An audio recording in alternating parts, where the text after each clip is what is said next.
Alan Scott, 42 years of age, lodged with a kind-hearted 83-year-old woman named Patricia Holland at her home in Galston, Norfolk in England. Mrs. Holland was a charitable woman concerned with people who were down on their luck and the homeless. Alan Scott, was homeless, and Mrs. Holland offered him a roof over his head. By March 2020, Scott had moved into her home in Lowestoft Road, but before long he became aggressive towards her, and eventually she wanted him to leave. Often he was the worse for drink. He was drunk. On occasions he became violent towards her, and he became controlling of her. By the time a year or so had passed, by May or June 2021, if not before, Mrs. Holland wanted him out of her home. Mr. Scott, however, was determined to stay, and his best chance of being able to stay in her house was if she went missing. This was because if she died, he would be liable for eviction.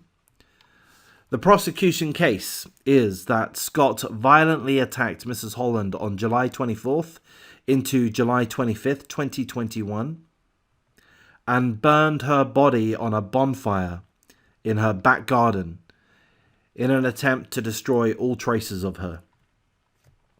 He did that so that he could pretend that she'd gone missing, knowing full well that the little that remained of her after the fire had been buried in her back garden.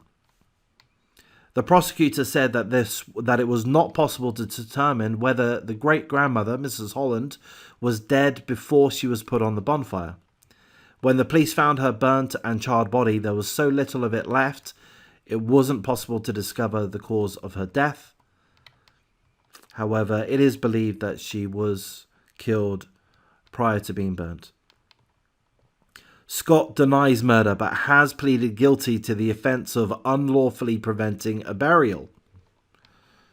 So he denies murder, but seemingly my understanding is that he's admitted to having burnt the body or, desecrated the body in some sense.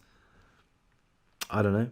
I mean, if he's going to admit to half of it, he's going to be found guilty, I would think. Mrs. Holland, who uses a walking frame, was frail and prone to fall, but she wasn't suffering from any underlying illness. She had 2 sons who died, one in 2016, one in 2019, and she had a daughter that lived nearby. Friends describe Mrs. Holland as having a heart of gold and always happy. Neighbours describe her as a lovely, kind-hearted woman. Scott has been involved with mental health services for many years and has a personality disorder. He has been assessed as being fit for trial.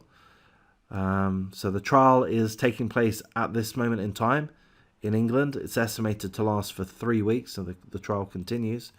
Let's hope that all the facts do come out. I mean, I can make my judgment. I'll state my judgment. It's pretty obvious. I can only go over the details presented in the article that I read through. I typically only read through one article, and I typically err on the side of favouring what's the tone presented in the article. That's, I know there can be inaccuracies and biases, of course, but generally that's the way I go. That's the way my brain tells me. And what my brain tells me this time is this guy's clearly guilty of sin. He's clearly the prime suspect. No one else has been looked at. And he's admitted to unlawfully preventing a burial, so being involved with the victim's, Mrs. Holland's, dead body. Full condolences to the family. Let's bang this guy away.